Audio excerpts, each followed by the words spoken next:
Hello, everyone, and welcome to the Magic is Real podcast. This is the podcast where we talk about all things metaphysical and spiritual with a focus on near death experiences, out of body experiences, mystical experiences, and all things otherworldly. I am so excited to bring to you today a fellow psychic medium who is very well renowned, very experienced. She has her own podcast, The Baleski Experience. She has been doing readings all over the world for a very long time, and in my opinion, she's one of the best out there. Amie also teaches mediumship, and she really is just an inspiration. She's a personality. She's got personality plus. The interview starts out not as formal as I usually do, which I think will work really well. We do talk about her background, how she got into this work, but in the beginning of the episode, we're just chatting. We hit it off. We were just connecting, and then she said, "Just go ahead and hit start." She had given me an astrological reading, which was spot on, and then we just started recording. So we are going to talk about how her numerous near-death experiences led to her abilities awakening. This woman has been through the ringer with her physical body, and as a result, she discovered these abilities and really has had them her whole entire life. So without further ado, I introduce to you Amie Baleski. Please enjoy our conversation. I hope you enjoy it as much as we did. Thanks. Yes, yes. I would, when you were going back to the whole Los Angeles thing, that is one thing that, I do miss, and obviously we're meant to be, where we're meant to be. I remember when we chose this property, so we have about 50 acres, and in the area that we live in, if I had your phone number, I would send a pin to you, and you'd be like, oh my God. But where we live, there are about 10 churches within 2 miles. And then the people across the street from us, now mind you, we have about a half a mile long driveway, and the people that are across the street from us, it's a mother and father that their grandparents lived in the house. They bulldozed it, they built it there. They've been there for 150 years. Like they're like part of the original family in this area. And then the daughter and her kids live next door, the aunt and uncle, the cousin, like it's family all the way through. And then next to us, it's the same thing. I mean, it's all the way. And so when we first moved here, we're now friends, or we've been friends with the old owner of this house. It was built in 2022. He built it because he owned a trucking company, came into a lot of money, COVID hit, he went bankrupt, and essentially he had to sell the property right away. So built a custom home, and then that's how we ended up buying it the next year. But when we moved in, he told everybody what I did. And they came onto my property while we were out there surveying the land. And I remember the woman, Michelle, she came up, she's about probably 45, and she has her daughters, and she's like, hello. And I'm like, hi. She goes, now I know that you do some things that aren't Christian. And I was like, well, I mean, I do believe in God. I believe that Jesus or Yeshua is a higher consciousness, and we're all trying to reach it, and I'm just going into it. And she's like, oh, and she goes, do you eat meat? And I'm like, yes. I'm like, actually, we're going to raise our own chickens and our own cows, and then I'm going to breed them all the way up, and then I'm going to do the killing, because I don't think they need to be terrified with anything, because I want to know where it's coming from, and it's a spiritual thing that I'm going to consume it and use every part, almost like a Native American thing. And she's like, do you believe in guns? And I'm like, well, I mean, I have them. I have my license to shoot, because there's coyotes, there's all this stuff, and you never know what can happen. My parents had a home invasion, and so after that, I was like, yes, absolutely. Oh, yeah. I'm going to have one. Yeah, it was my dad got hit over the head. Anyways, crazy story. But they were like, oh. And then the next day, her dad came over. His name is Pastor Andy. And him and his wife came over, and they knocked on the door. They came in and they sat down, and they were like, do you believe in Jesus? And I was like, well, I mean, yeah, but there's more. And they're like, all right, all right. And then I made him bread.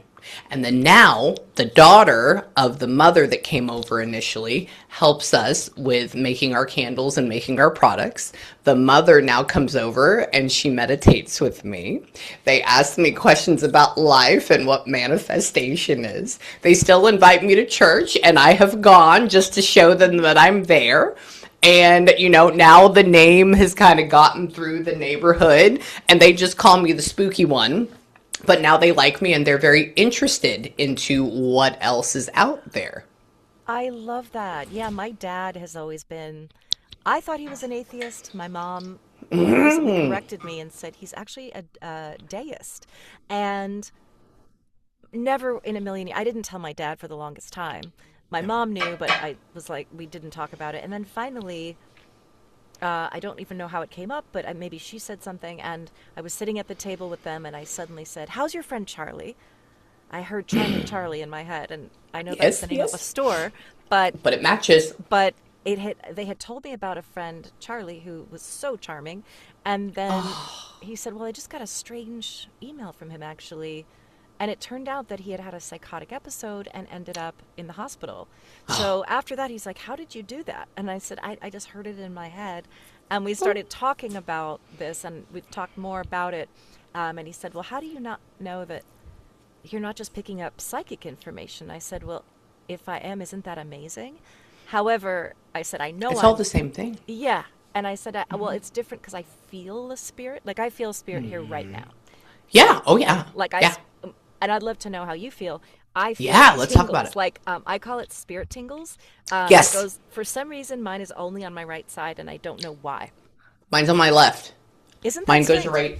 Yeah, It right here. must have It's to always do on with my the left. brain hemisphere or something, right? Like, And that, yes, and that's what I'm trying to study. That's what I'm trying to okay. study.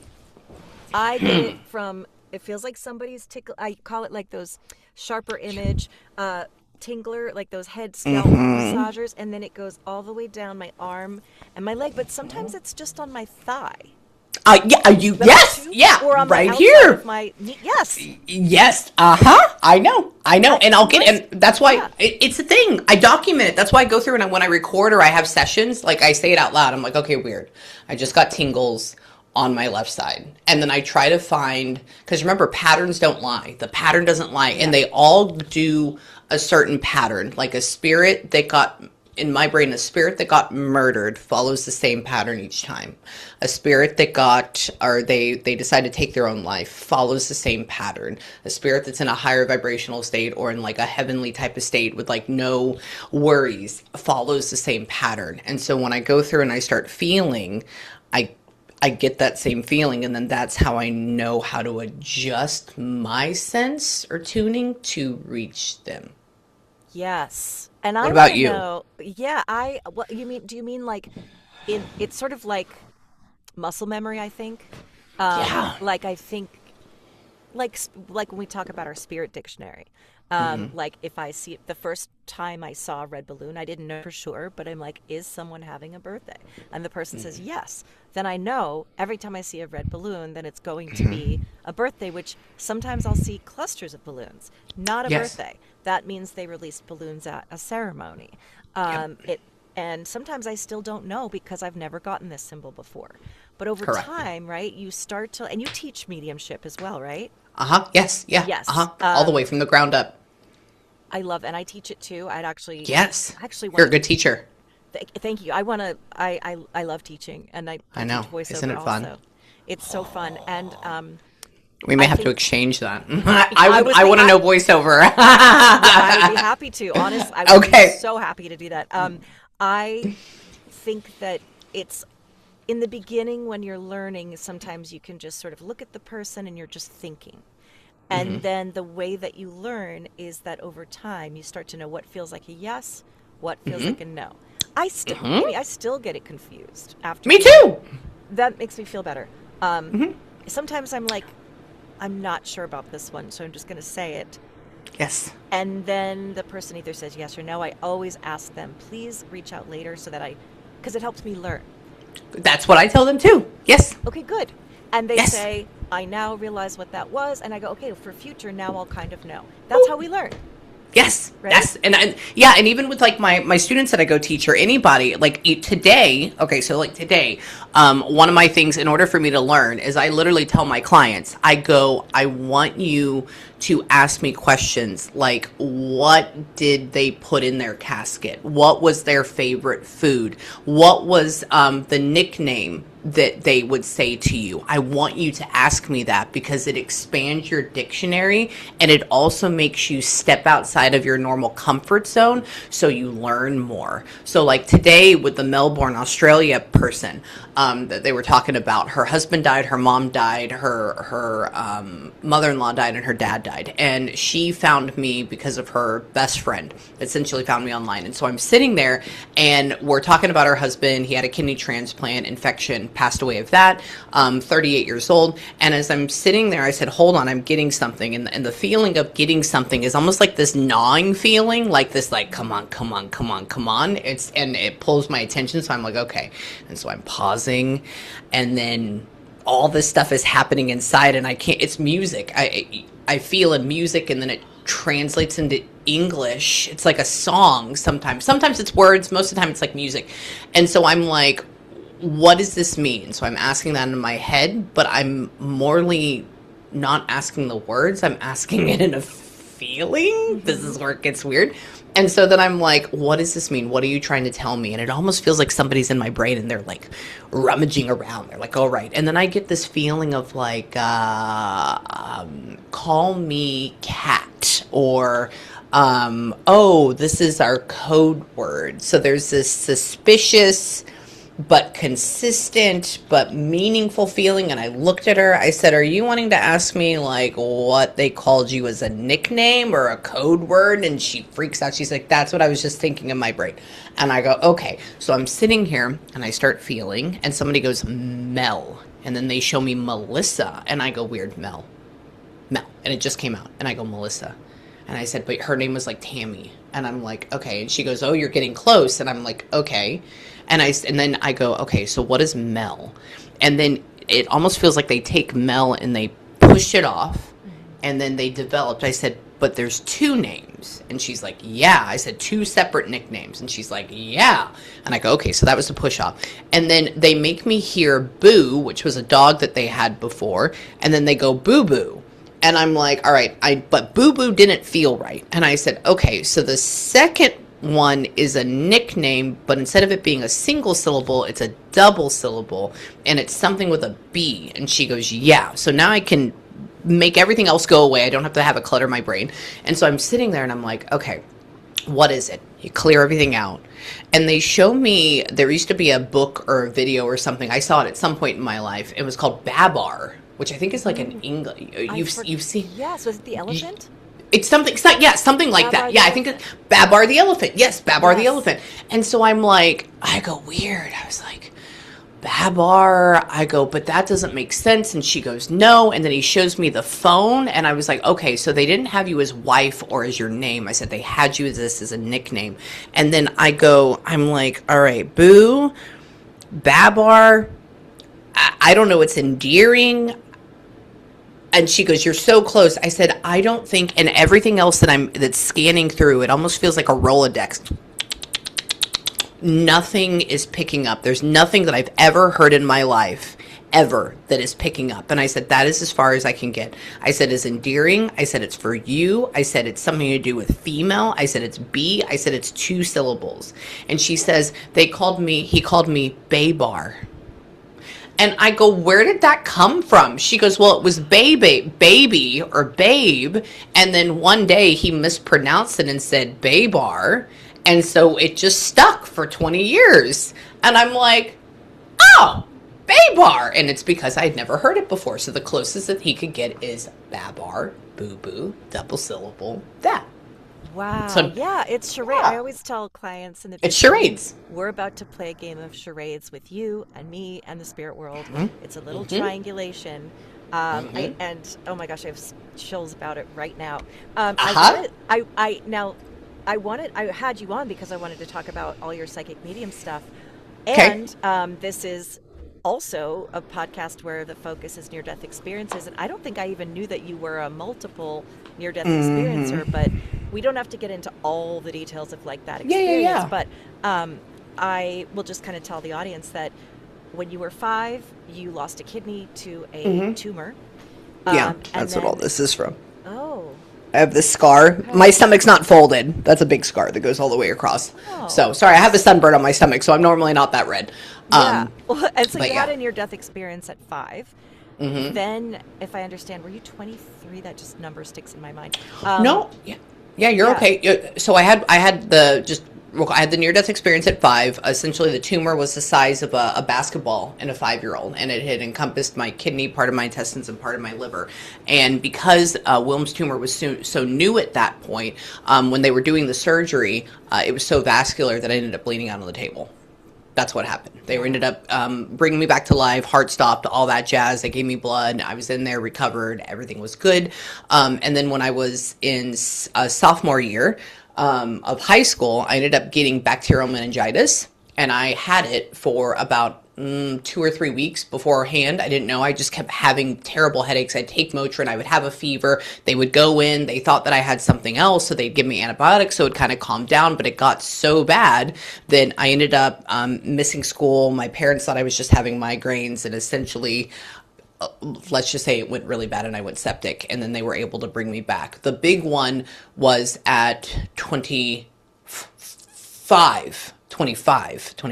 because it was for my 25th birthday that I was getting brain surgery. So that was for the Chiari malformation that goes along with the Ehlers-Danlos syndrome and all that jazz. And it wasn't from the brain surgery. The brain surgery went great, but what happened is, because your tissues can't heal properly. Essentially, I ended up getting a MRSA staph infection inside of my brain fluid, so CSF fluid, and I went to the emergency room. I went because I was projectile vomiting. I was feeling terrible. And the hospital that I went to, which wasn't where I had the original surgery, was like, oh, you had brain surgery. This is just normal. Here's some more Zofran. Here's some more pain meds. Go home and lay out, right?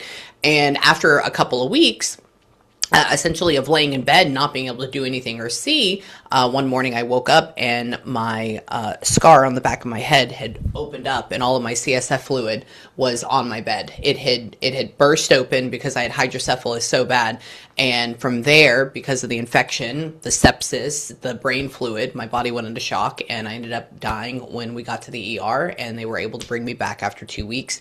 But in that's the big one that I floated out of my body, and I saw myself. Everything it was so quiet.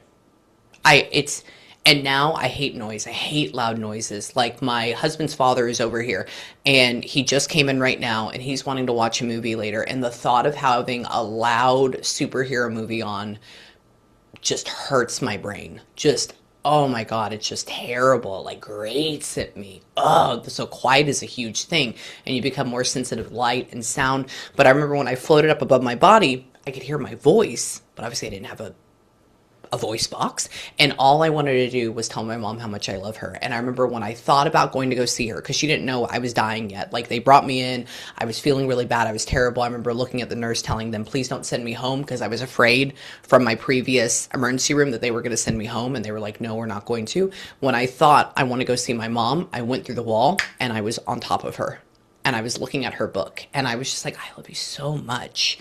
Oh my God. And then I woke up, and I was in this, they had pulled me out of a coma, and I was in one of those beds that kind of like keeps your circulation going. Now, that's not the weird part. The weird part, and I have studied this, and I have talked to a couple of people at University of Virginia about this, which I'm hoping to go up there and do a brain study. But Have you talked to which is, Grayson, Dr. Grayson? that's the I want to person I'm go. emailing. Yeah, yeah. That's, yeah, huh? I want to Okay, go see? see him. Yeah, when I'm out there. Yeah. Well, maybe we can make a field trip Let's together and do go it. 'Cause figure this out. yeah, when I visit my parents, I wanted to. I almost moved to Charlottesville. Anyway, that's a whole other story. Oh, okay. Well, we can figure that out. But when I was coming out of it, mind you, they couldn't give me any extra meds or anything, because I only have one kidney from cancer. So they had me on vancomycin. They had my kidney hooked up. I mean, I was on everything possible. But when I came out of it and I woke up, the nurse came in, and I heard the most gorgeous classical music. And it was so loud, it sounded like I had a Bose headset in my ears. And I remember waking up, and they were like, how are you? And I remember it was in my whole body. And I was convinced that the light up on top or the speaker, I don't remember what it was playing music. And I was like, why are they playing music? And they were like, what are you talking about? I'm like, you don't hear it? It's amazing. And I could conduct it, I could change it. And I was in ICU in that area. I think it was for 2 weeks. I think it probably like 7 days to 10 days. I was in there, and every time I was awake, I would hear the most gorgeous classical music of my entire life. And then the day that I went to the normal floor, it stopped. It stopped. It went away. It was not there. And so from what my understanding is that people that not only have head injuries but also have near death experiences, they've experienced this heavenly ethereal music that stays with them until they're better. And I was like, that's fucking trippy. Yeah. And then when I came out of it and I came out of the hospital, like I was channeling before, but it just went into overdrive at that point. Yeah, that's what I know that you, in your bio, I read this, that after, I don't know which near-death experience it was specifically, but I would say most near-death experiencers come back being able to, I just say see through the veil, because their soul sort of now remembers who it really is, where it really comes from, so that your psychic abilities, your mediumistic abilities will expand. Some people come back and now see auras everywhere, or they see spirit, and not everybody has that experience, and if you don't, that's totally fine. Yeah. But that's the thing is, like, for me, I didn't have that one big experience. It was like over time, I'm like, oh, why have I been watching medium shows since I was in 8th grade? Like, why have I been obsessed with this topic for my whole entire life? And a friend of mine in the spirit world was a medium, and he said, when I started studying, I kept saying, I'm a developing medium. He said, no, you're not. You're a medium. You are. And I said, but am I though? And he said, well, why did you want to study mediumship? And I said, and I go, I don't know. He said, because you're a medium. And now I put the pieces together and can see that, oh, yes, I was elective mute as a child. They thought I was autistic. I remember thinking something's different about me, something, I don't feel like I'm of this world. And I always felt different and strange, which I love. And I'm Isn't it happy great about. now? Yes. I know. I know. It's when I watched Wicked, I didn't really love the movie just because I felt like if I were a teenager, I'd like this, but it's a little fluffy for me. However, don't get me wrong, I sobbed my face off. I thought it was beautiful. And I was like, I did too. Elphaba realized that her witchiness was her superpower. It made her different, but it's also what. And then watching her come into that power. Oh, yes, so yeah, beautiful. and you just have to realize that you are. That's it. That's it. So Done. yes, and so after this, you came into your gifts, or I'm sure it was a gradual Even more process. Yeah, I'm sure. Oh it was yeah, like, yeah. I know that you can you talk a little bit about kind of once you realized you had this, or even just in wherever you want to start, because I know it's just an everyday thing. A huge, like I know you kind of started to know things about people and would be able to deliver messages. How did you know you were right? Like, how did you know for sure if you ran into someone randomly and were like, I know something about your grandmother, like, how did you know that you were for sure receiving a message? Because I was wrong before. Yeah. That's it. That's the only reason. That's the only reason. Remember, the only reason why you know that you're correct is because you've been incorrect Is when you're before. wrong. Yeah. So that goes to the black and white, right? The only reason why you know you're good, why something is good, because you've experienced the bad. That's so important. And I want to tell people that because a friend of mine, Dave Hansen, I haven't talked to him in years, but he's a comic. He's written for a lot of comedy shows. And back in the day, I watched him perform stand-up, and I said, how did you get so good? He's like, by sucking a lot. He's like, do you know how many times I had to get up on stage and completely flop? Yes. And suck and get booed so that I knew how to get better. Yes. And same thing. That's why we practice in a safe space. Correct. If we're studying mediumship, and it's to hone that ability, you have to be willing to just don't. I always say to my clients, don't be afraid to say no. It won't hurt my feelings. I'm sometimes wrong. And I always say, please don't hang on every word.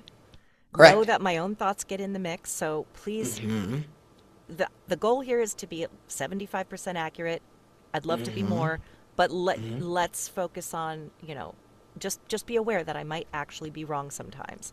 Well, but And yeah. with that too, playing on that, I have learned, and this is because I've been doing this. I mean, I was channeling in high school. I was channeling for people. Because I had a lot of my friends that died, and so I would get chosen by my teachers or like their family members, and we'd go and we'd channel and we'd feel and we'd do all this stuff. But I remember, how do we say this? Or now I know that everything that is said during a reading is correct, but you have to figure out, number one, at what angle is it correct, but also some of the things that you get are for your next client. Oh my gosh, yes. And some of the things that you get are for somebody the next day, because sometimes one of their loved ones, maybe there's a harmonious factor. Maybe you're channeling somebody that, died in an 18-wheeler accident, right? And you get the name Craig, and you're just like, do you know? I was like, is the guy that died in the 18-wheeler accident, is his name Craig? No. And then the next day, your first client, they're channeling a Craig, and he was an 18-wheeler driver. Yeah.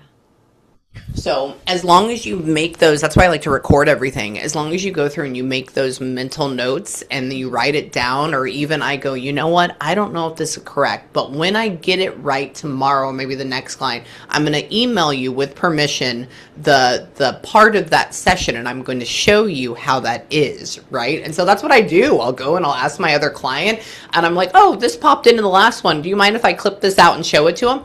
Yeah.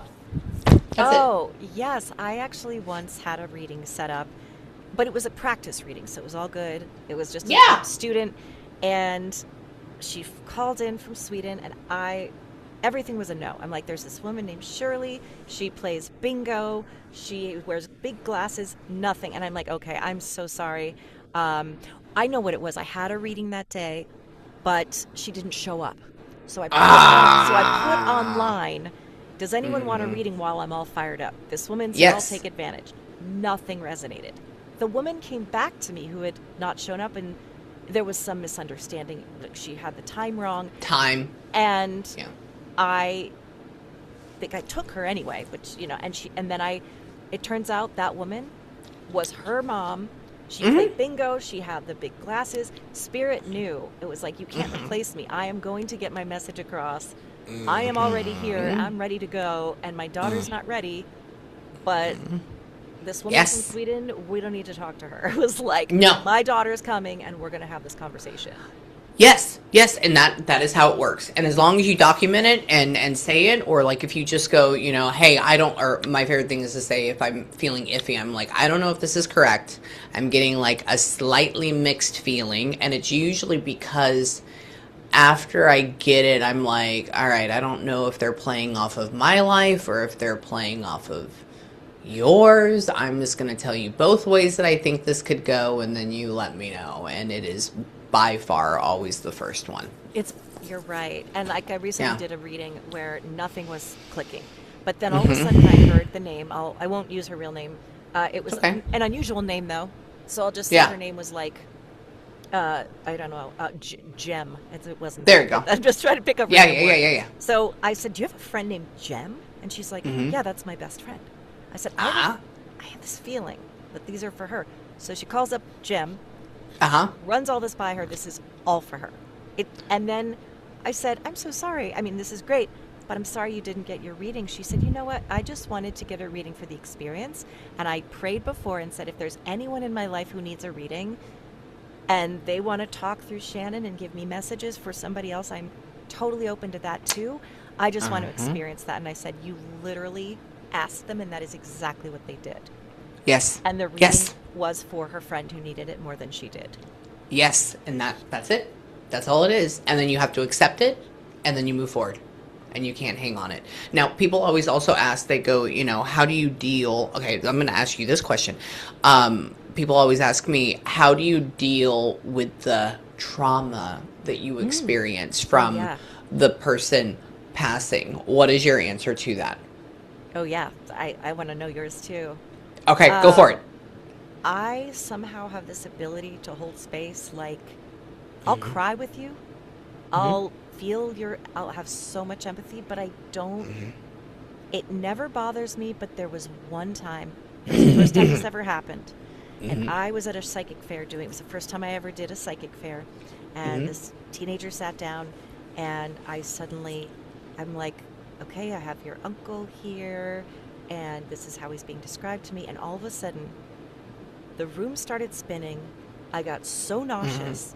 I literally thought, oh my God, I'm going to die in front of this poor teenager, because I literally think I'm leaving my body. Like, it was like, I thought I was going to faint or puke. I left. I went and like dry heaved in the toilet, came back.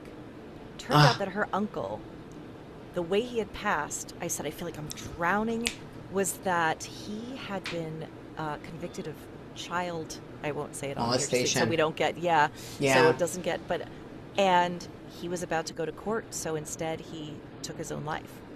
And then her dad came in, confirmed that was my brother, and yes, this happened. And I'm like, I have never gotten physically sick from a soul. I want, actually, if you can answer this, and then I would love to hear your answer. This goes a little deep. Go. Like, am I picking? Go for it. Am I picking up the person he was? Because you've talked about this. I've heard you talk about this. Souls and where they go, and like different vibrational states. I personally have always said I don't believe in hell as like a punishment place. It's more of a state of mind. It's more of like you create your own reality. And so this man obviously had a horrible, painful life, but I also believe that the soul is born pure. Like, I don't think a soul is inherently evil. I think it incarnates into a body that might be mentally ill, have been abused, traumatized, indoctrinated. Therefore, their behavior is from their brain. It doesn't mean their soul is evil. So if I'm picking up on his soul, why am I still picking up on the darkness of his awful energy? Because he believes he's his ego. Right. That's it. He doesn't realize he's the light. He doesn't realize he's his soul.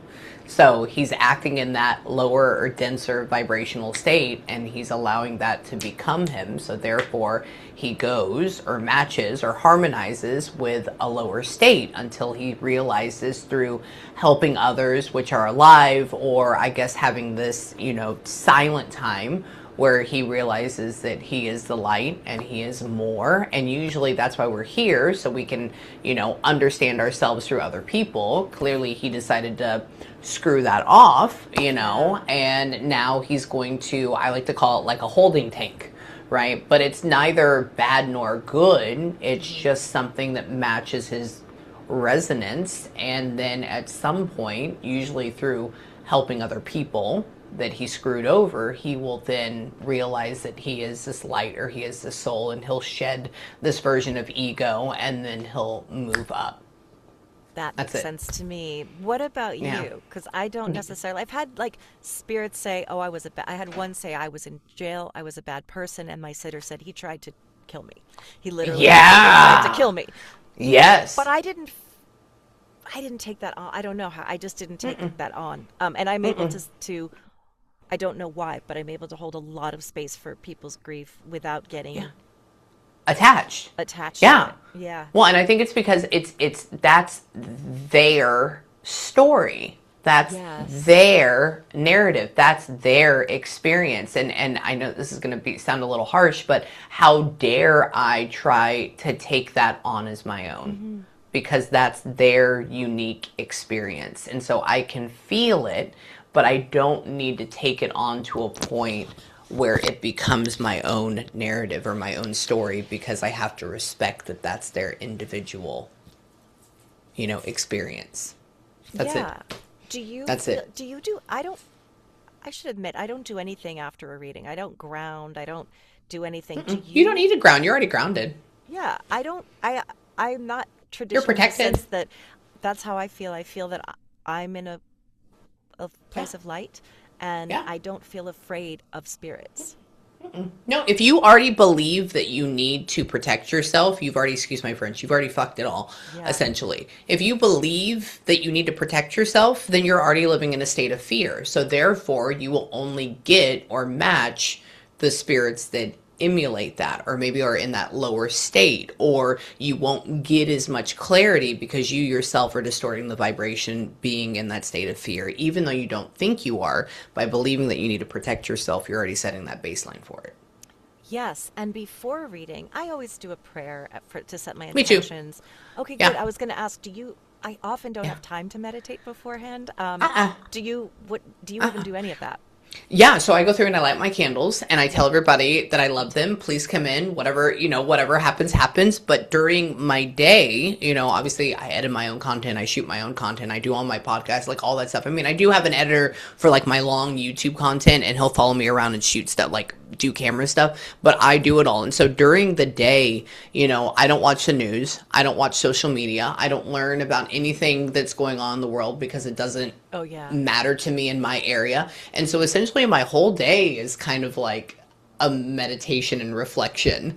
I'm just kind of there and I'm open to it, and I'm like, all right, whatever happens, happens. And if I have to go out into town with my husband to go to the grocery store or something, we have a nice day, and I'm just constantly listening to what's louder than anything else. Or so like the other day, this was 2 weeks ago, it was like on a Tuesday or Thursday, me and my husband went out.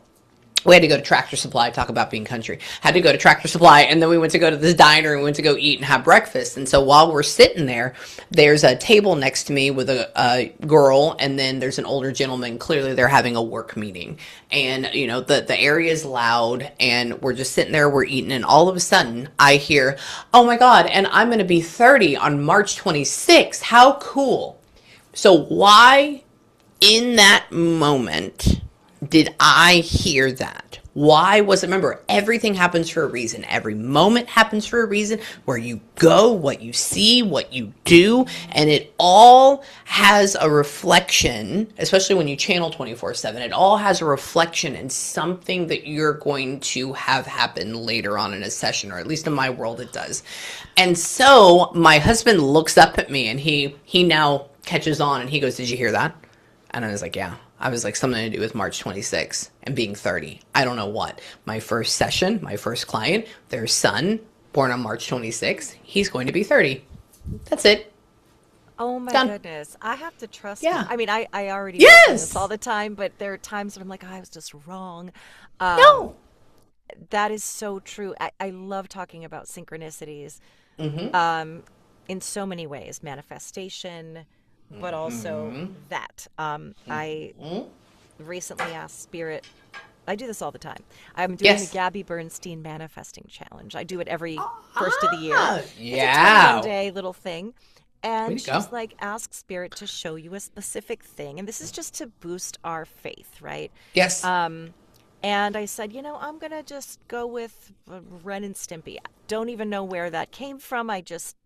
First thing that comes to mind.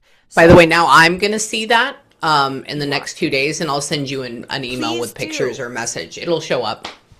Because a while Yeah. ago I did Marvin the Martian, and a day later I'm in traffic. Someone has a Marvin the Martian sticker on the back of their car. I don't have any reason to have that in my head. So I'm driving home a friend the other night, and he's like, yeah, well, and he's younger than me. He said, yeah, I grew up in the days of Ren and Stimpy. And I was like, what did you just say? How? What? Uh-huh. I haven't Uh-huh. heard anyone talk about Ren and Stimpy in forever Yeah. Yep. at all. Yep. And Yep.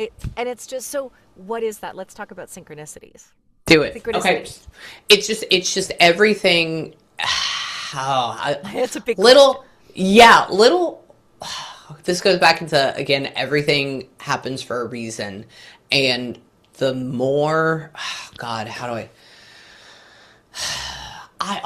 think that everything is already predetermined. I mean, it's all predetermined. That's the way that I feel. But, how do I say this? There are choices in that predetermination. So the way that they've showed me, or the way that I've understood from not only my own life, but other people's that I've been studying, is the only way. Everything is a circle, right? It's either in a state of incline or a state of decay, and then it comes back around. Everything is this pattern. Everything is a circle. Everything is a wave. And so what will end up happening is, you're kind of in the middle. This is your soul. And within each choice, let me back it up. You're in the middle, and every possibility that could ever happen in your entire life already exists. And there's a version of you out there that has every possibility that could ever exist with your life. And each one of these is either the highest vibration, so the best version that's going to let you expand. There's the middle vibration, which just makes you feel kind of stagnant and stuck. And then there's the lowest vibration choice, which will bring you back or give you the school of hard knocks or learning. When you trust your gut and trust your intuition, sometimes we do have to learn lessons, right? But 99.9% of the time, you'll choose the highest vibrational state, and you're bringing that choice, or almost like that panel, into alignment and creating that with you. So all of it already exists, but you have to trust this intuition to get you to the best possible version, which goes in with faith. And then as you're going through and trying to figure out what is the best one by trusting your gut, you get these little synchronicities that happen that go, yoo-hoo, hello, you're here, this is it, hi. And then all you do is pay attention to it. And then your body goes, oh, why do I fucking know that? And then it goes into alignment. And then when it works out and you see the pattern, then you go, all right. And then you trust more. And then it happens again. And then it happens again. Then it expands more. And as expansion happens, it speeds up. And then everything starts to speed up. And then you're like, holy crap, how did I get here? And then you get more synchronicities. And then you start to realize that everything is just a freaking synchronicity. And then you start to see things and experience things and channel. And then you see it for other people. And then I think after that, you're supposed to go out and teach people. So that way everybody can start slowly become enlightened. And so everybody kind of like lights up in like this map so that everybody starts to be connected. And then that's what oneness is. And then I don't know if we're all supposed to be connected though, because we're all supposed to be connected, but I don't know if we're all supposed to be enlightened, because I think that there has to be this duality so that we can understand ourselves. So when people go, everybody needs to be enlightened, I don't think that that's necessarily the case. But in this moment, but if we enlighten each other more, then we can have a more pleasant experience. And then that even goes into when people are like, oh my God, why don't we have world peace? Well, the reason why we don't have world peace is because I don't believe that we're supposed to. Because otherwise, if we have world peace, then we won't know what the light is. We won't know what the darkness is. We won't understand what this is. And then people go, well, what if we, like we're talking about the United States. So, well, what if we just sit back and we don't try to go and control and do this and all that? Then you're like, but evil doesn't care. So on some level, there has to be some sort of force that tries to push that at bay. Otherwise, if you sit and you're passive, that will take over and that will become the norm. But then if you go even further, what will happen is that will become the norm, the evil, the decapitation, the killing, the mass murdering, whatever it may be, killing kids in their bed. And then at some point, everybody will start to realize that they are the light, and then the cycle will happen again. So then it goes back into the light again, and then you'll have this back and forth. So then it's like, should we just sit back and watch it? I don't know.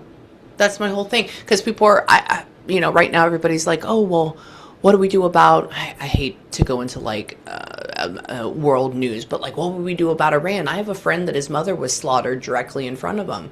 Do we go and do we help people, or do we wait? If we don't do anything, then that continues to happen because evil or the darkness doesn't care. But then that's where my existential crisis is essentially. Like, at what point does it stop? I don't think it does, because this is a learning, it's a proving ground. But all we have to do is we have to come back to ourselves. We have to find our own pattern. We find our own light. We find our own enlightenment. And then we begin to enlighten other people. And then we do the best we can with that. And then we move forward, because this is a learning place. And it was never meant to be perfect in the beginning. Yeah, it's done. It's experiencing the contrast, as it is. Says, is that we don't come here to float around on a yacht. We come here to experience contrast, and only the strongest souls decide to come here because they know it's going to be very difficult. It's also very beautiful, like you said. It is. It's both. I think I love life. I'm also devastated about what's happening all over the globe. Very affected, but I don't it's not, and I know you meant this too. It's like, I don't watch the news because I know what's happening. I Correct. am aware, I am informed, but me being dragged down into depression and fear is only going to create more fear, more darkness in the world. So it's not Correct. helping anyone for me to say, well, I feel have survivor's guilt for basically. Mm-hmm. And so I Mm-hmm. need to take this on because it's the least I can do, but really it isn't. It's No. the best I can do is to stay grounded, stay in peace, be able to radiate love, be able Correct. to send love, pray, and not and I understand people don't like that. Like save Yeah. your No. prayers. It's but I believe prayer actually does work. Oh, it I does. It's a vibration. It's a Yeah, frequency. That's it. exactly. So That's I it. think I don't want to consume it to the point where I'm in a place of depression and fear. I Yes. want to be aware, and I also want to send love, and I also pray that all of the people doing the harm, I would love for them to have an NDE at some point and see how they come Mhm. back and what they feel. But as you said, that would be almost too easy. If we were all enlightened and all awake, Correct. Correct. We want to be able to understand the opposition of it. And then right? you start to, the other thing that I ponder after reading so many and talking to so many people and all across the world is that, I don't know. I mean, is there a spiritual warfare battle? I kind of think, yeah, at this point. I mean, the more I ponder upon it, I think kind of, yeah. Yeah. I and so all this darkness is coming in, and but why? So it can get stronger. But then the more that I know about the cycle and the circle, is it even if the darkness ends up winning, the light will always come back and win again. Hmm. So then, do we really have to worry about it? I don't know. That's my pondering. Ponderings of a mad person. That's Yeah, it. I mean, if I wish we Yeah. could, but it's just that's why we're all on antidepressants now because we know because of social media what's happening, what horrible thing is happening in every place. And a friend of mine was just who's already traumatized because she lost her baby was like, "Do I need to open up the internet and see headlines about people like she's like it's mainly People magazine that does this and like Oh yeah. where it's like Yeah. the worst Because thing that imaginable sells. happened to a person and this woman in this Facebook marketplace murder and it's like there's so many horrible things every single day and I care but I used to Yes. not know about it all when I was a kid in the 80s. We didn't have Yeah. access. So it was like you Maybe hear they're in the about stuff 90s. on the news. Yeah. Yeah. And Yeah. and that's why they say that we're all I mean, I know I'm on anti-anxiety meds and Mm-hmm. I Yeah. honestly would not be able to function if I were not Yeah. on them because I'm so sensitive. Yeah. So yeah, I think it's important to care, but it's also we can only do so much. Correct. Do Correct. what you can do, but it's the serenity prayer. God, Correct. But give me the always, serenity. yes, yes. But we need to focus. So many people are, and I think this is where the powerless and the fear and they have all that out there for a reason. Let me tell you, I know a lot of people in a lot of different spaces, and everything happens for a reason. And people only spend money because they have an agenda. They're not just doing it for the fun of it. People are not going out and wasting millions of dollars to put them on TV just for fun. There is an agenda behind it. Why would you go and just say, I'm going to spend $1 billion just to show this? That's not how wealthy people work. It's Hmm. always something. So then what is I guess it's the Scorpio part in me. What is the agenda behind it and what is controlling it and why? And then why do they want everybody to be in a lower vibrational state? Why do we not focus on the positive? Why don't we not focus on the beauty? Why don't we not focus on the beautiful things that are happening? Why? Because we indoctrinate, we make people fearful, and therefore it attaches to the animalistic side, which is of the middle vibration, which is of this earth. And so that way you're not thinking with your higher level of consciousness. That's Yes. it. We're That's more it. easily controlled when we're in fear Yes. also, Yes. which is Yes. I think Uh-huh. that's very true. Yes. Um, I actually just had to a friend of mine who's become a friend, but this lovely man is writing a book, and I was a contributor to it, and I just finished writing about this. So I want to know what your thoughts are. Go for Um, it. this is a big question, but however Do you it, want do to it, do address it. it is, what happens when we die? What happens to us? Well, we never stop being dead. Yeah. You're still a spirit right now. You're just looking through eyeballs. Yeah. So you never stop being dead. So what? You don't really die. Your body just goes back to the earth, and then which is just energy and vibration and frequency, and all of this is it's just energy. I mean, and the only reason why there's difference is because the vibrational patterns are different, and so therefore this all just dissolves. And then you go back into the state of oneness or the state of consciousness. Now, do I think that you stay part of your personality or keep those part of those traits? Yeah, absolutely, because I definitely was still me in that, right? But I wasn't my body or anything like that, but I was this other state of consciousness. And the other day I was actually in the bathroom, because that's where I get a lot of my stuff before sessions while I'm taking a Me shower. too. And yes, shower, doing my makeup, because I don't Or listen to music. peeing. I Like I've gotten, Yes, oh, or I heard peeing. grandma's name Yes. while I'm peeing before the session, and there she Yes. is. Yes, that's what it is, because you're in that vibe. And I was sitting there and I had this gentleman show up and he was talking about what happened to him. And then I said, so then where are you now? And I got the feeling and a word of like, I can't tell you. Just, I can't tell you. Just block.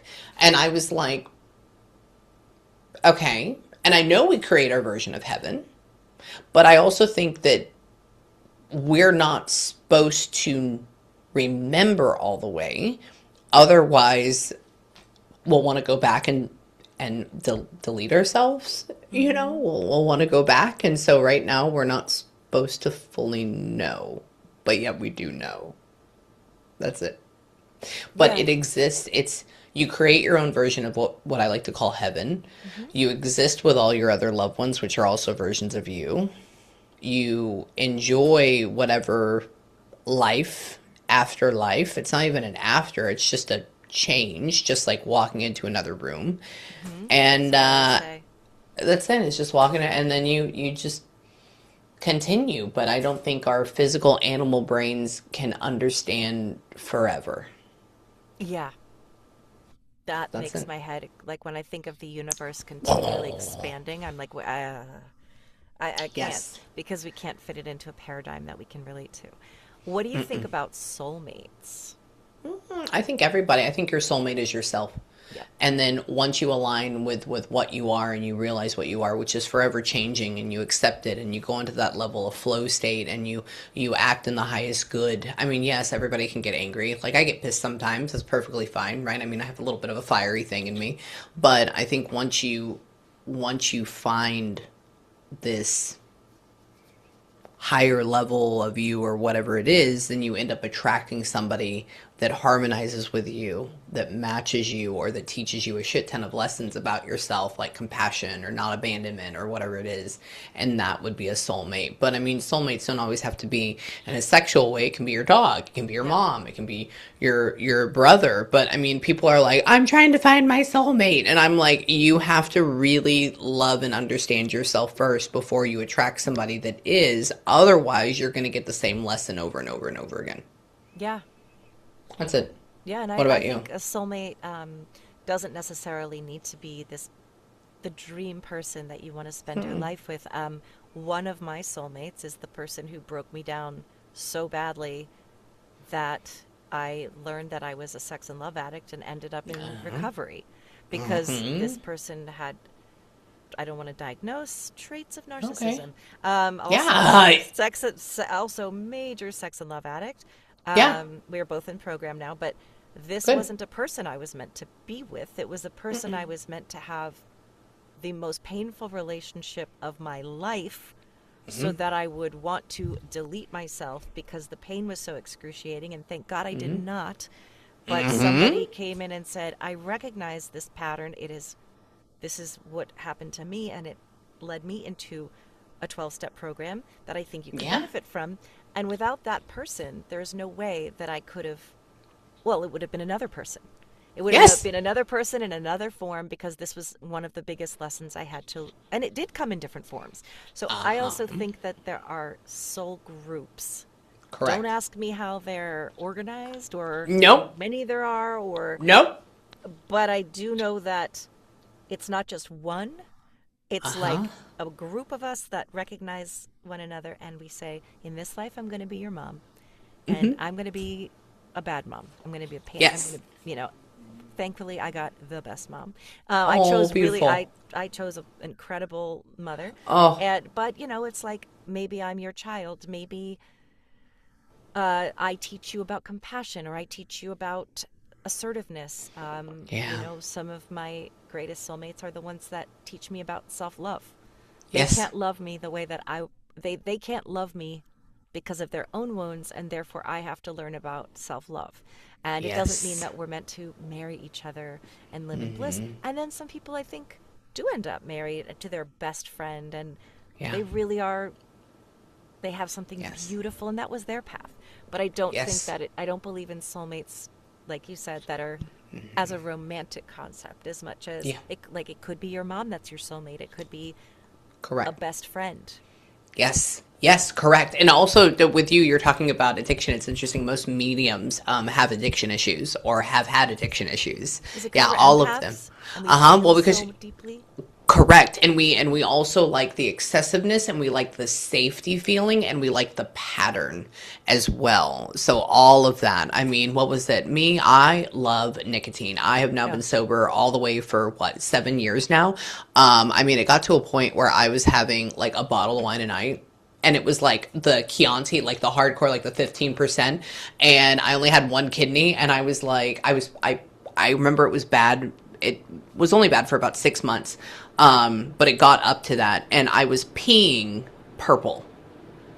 And Wow. I was like, yeah, that's not going to work. So cut it off all the way, never felt better. And then even when, I was going through and I got my divorce, what was it? I dated 26 people in 6 months, and I was going through and I was finding myself in other people. And so I know the whole, what you were going through. And I was like, oh my God, I'm going to find myself in this person. And God, it's going to if I could happen. find This is 26 so people I'm great. remotely interested in, that'd be Yes, yeah. Well, for me, it was more about the chase and the yeah. game at that point, because I was like, that's the Aries thing. Because I was like, all right, you're a rich business guy. I was like, I know that you don't normally go for this, but I'm going to be everything you want. I'm going to see if I can get you. Aha, I got you. Okay, good. Now I'm done with you. Have a Yep. great day.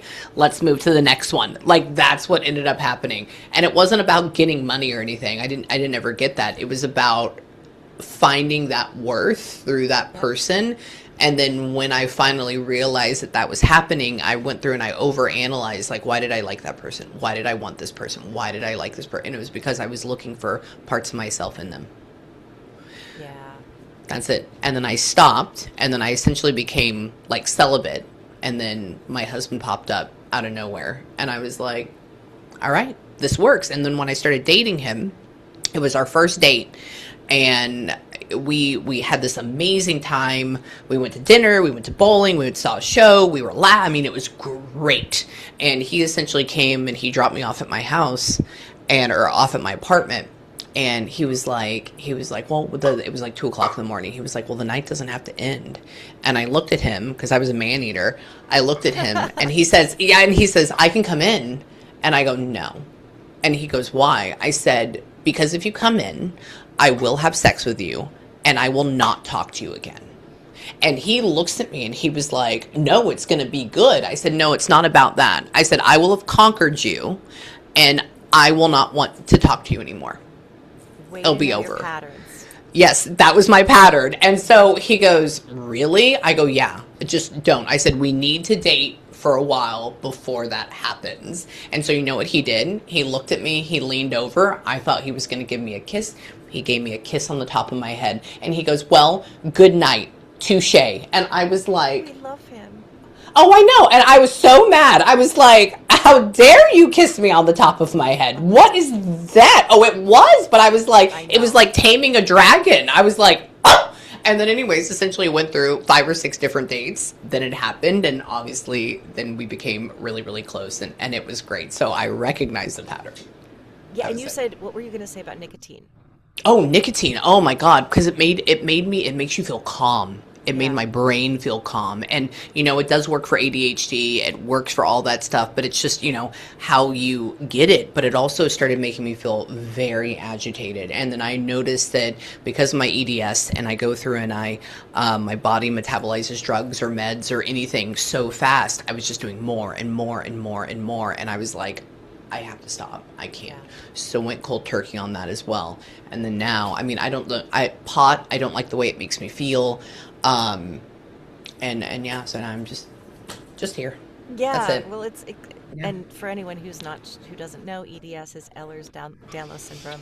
Yeah. It's a connective tissue disorder. Disorder. Mm-hmm. So Yeah.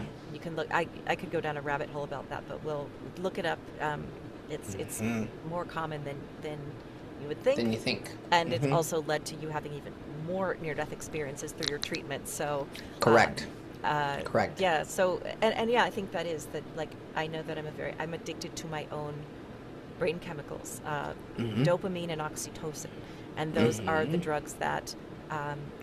That's why we call in Sex and Love Addicts Anonymous Mm-hmm. are the person that we're addicted to, if we are. Sometimes Yeah. sex That's and love okay. addiction can also look like avoidance. It can look like Yes. isolation.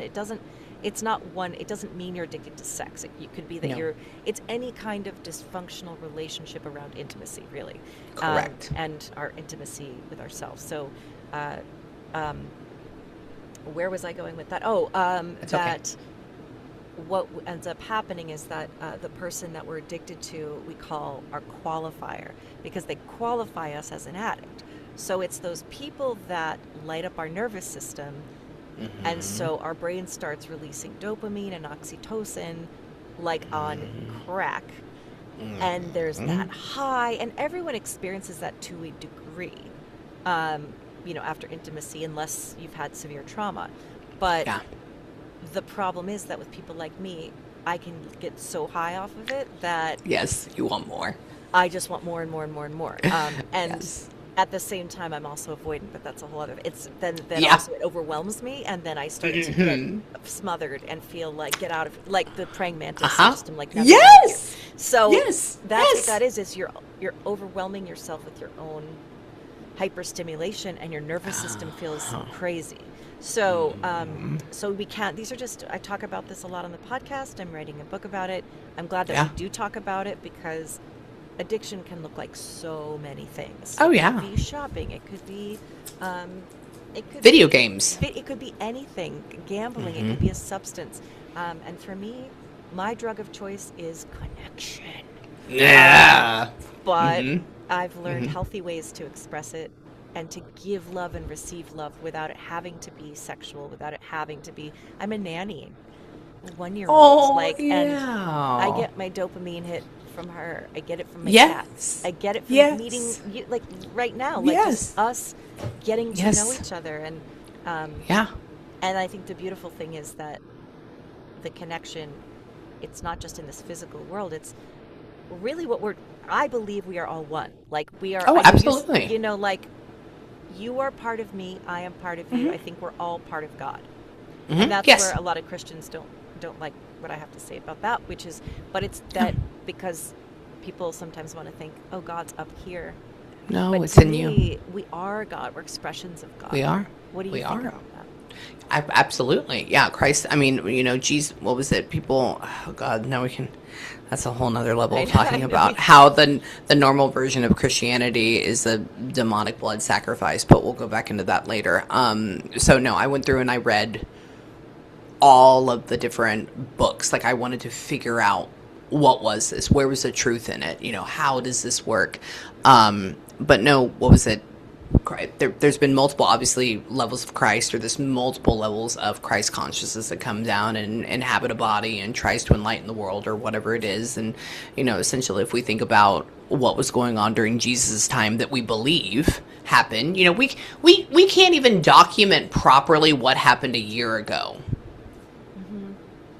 But we're going on something 2,000 years ago that men wrote about 100 years after the death of somebody. That's suspicious to me. The second part is, Jesus was going in and he was becoming enlightened and he was seeing things for what they are and he was creating miracles because he was in with alignment with God and source. And he went through and he was going against the Judaism faith with paying for money and heretics and paying for getting in with God. And then he was going against the Roman government, which was also going against a certain version of whatever was at that point. And then he was gaining all these followers. And then they were like, hey, we're losing money out on this because they're following you instead of us. And Jesus is like, dude, I'm the light, the truth, and the way because God exists within all of us. And then they were like, yo, Jesus, you need to chill. Otherwise, we're going to nix you. And he was like, no, this is my truth. This is everything. I'm going to speak about it because everybody needs to know that they create their own reality or they create their own enlightenment. And love really is the key. And then the Roman government and, the other one, they were just like, hey, we don't like him. All right, we'll nix him for you. So they, crucified him. They said, all right, fuck off, Jesus. And then, of course, I don't believe the whole 3 days he rose again. The more I study about the afterlife is that the 3 days are a thing and spirits will show up. Like, let's say somebody passes, obviously a heart attack or whatever it is, they hang around for in earth time about 3-ish days. Like they stay in this vibration, they stay in this level and they go and they try to smooth things out. They go and talk to their wife and try to hop in their brain and say, I love you so much. They're trying to create this peace with them. And then essentially they end up ascending or moving to the light or going into a higher vibrational state. So I think that's what the 3 days and he rose again. Like, I think that's what's referencing, but of course that's been lost by time. And then essentially 70 years later, that's when they started calling it Christianity, right? And writing. And then that's when the Catholics kind of picked it up, or what the very beginning of Catholicism is. And then from there, then the pattern continued. So a group of people said, you know what? I'm going to create Christianity. And we're going to go off of what this dude said. And you know what? You're going to have to pay money in order to understand it. And so it's the same pattern over again. And so now, instead of us going through and actually focusing on the words of Christ or what he spoke about or what Buddha speaks about, we talk about the stupid things like, oh my gosh, how did I splash water on your head? Or how did you sing this? Or what did you wear here? All the pretentious physical middle area things, not the higher enlightenment. But then everybody's so indoctrinated that they can't see past that and they don't actually walk in the words of what Christ consciousness is, which is a version of God which lives within inside of you. And if you go through and you read the Gospel of Thomas, which is actually written by Thomas, it was going along with Jesus. It says the kingdom of heaven exists within you, me, and within all of us. It doesn't exist outside of itself. Or another verse that says is that, if you look to the sky for me, which is God or source, you'll only see the birds. The birds will beseech you. If you look to the ground for it, the ants will beseech you. If you look to the water, the fish will beseech you. Therefore, you'll find me within. It's all right there. But all those books were taken out of this Bible in order to be used as control. So then why are we not reading these other books, which is information, which is vibration, which is music, so that we can understand it? But then at the same time, as you're starting to understand these things, you can also do soul searching and you can find the truth within. But we've also been taught by everybody else not to trust your intuition, not to trust the voice within, not to trust the feeling. It's bad, it's evil, it's the devil, it's demonic, all the same bullshit all the way across the board, when in actuality, God exists within. Now, if you were a lower vibrational entity, wouldn't you teach fear instead of love? And that's what we're doing right now. I agree. I just don't, it's the fear part and the judgment part that does not resonate at all for me. And I respect Christianity. I respect people, correct, all people's beliefs. Yes. And I also do not buy the parts of this is wrong, I deem this wrong, and therefore you did this wrong, you're going to hell. Correct. It's not, I don't believe God is a judge and jury, and it's you get punished. And I know we want to think that evil people do get punished in the because that's what we can relate with as feeling tangible like justice. Yes. Right? But it's a different kind of a process. It is a different process, and on the other side, it all makes sense. But I know that people don't want to hear that people aren't sent to a fiery pit of hell where they're to burn for eternity. No, there was this one time I had a family member that was dying. Like, they were dying that day. And there was another family member that called as we were going over there to see them. By the way, the person that was dying was a freaking angel. And they claim to be this hardcore Christian, but they lie, they steal, they curse, they judge, and when I mean stealing onto the umpteenth degree. And just don't, which goes into narcissism and hiding behind religion and all that stuff. And instead of wishing this person well and saying, tell them or give them my love, they said, make sure when you go and see this person that you tell them that if they don't accept Jesus, that they're going to burn in hell. That's evil. Yeah. Yeah. That's not the God or I think Yeshua, Jesus, whatever you want to call him. That would be the epitome of darkness. And he would be like, what the hell is that? Mm-hmm. Exactly. So, yeah. Exactly. But then people, they don't want to look outside. They don't want to look inside of themselves for fear, again, of lower vibrational feelings of shame, fear, guilt, judgment. So the system keeps them in control because of those. Right. Yeah. That's it. Yeah, I'm in agreement about that. I know it's late where you are, and I want to give respect. I am gonna have to go because I have an event in 15 minutes that I have to go and host. Okay. Oh, well, great. That's phenomenal. Yeah. I just wanted to give you the opportunity. Well, first, I just need to see if Delilah means anything to you. If not, I'm going to ask my client tomorrow. It could be a dog, and it could be the song "Hey There, Delilah." Well, it's funny. Okay, so my client today that I had, her grandmother that died, she was named Delilah. There you go, because she's still here. Yes, she's still hanging out. Yeah, that was my first client. Yeah, okay, that's how that works. Now she's coming to me, and so I just wanted to point that out. There you go. Good job. Hanging around. Yeah. Because I keep hearing her name over and over, so I had to get that off my chest. Hello, Delilah. Welcome. Yes. And yes. We can hang out later. I just want to it. give you an opportunity. I'll have all of your links below. We'll talk more. Is there anything you have coming up or anything you want to talk about that share? I know it's the Baleski experience.com. Yes. Yeah. If there's anything else you want to share, I will also put all the links below to reach Amie for reading, for classes, for anything. She's a busy lady and in demand, and yet I know still manages to have time for it all. So, and just thank you for showing up here too, knowing that you have You're so welcome. much. But anytime. Thank you for having me. No, remember that, spirit exists within inside of all of us, to not be afraid of it, to realize that you're always protected, to realize that, Christ consciousness, if we want to go into that, exists within inside of you. Don't be afraid of anything. Trust your intuition, trust your gut. God, source, whatever you want to call it, is guiding you 24/7. And as long as you listen to that little inside of you, everything works out great, but you have to trust the process. The other thing that you have to do in order for manifestation to work is that you have to release. You have to say, okay, I'm here.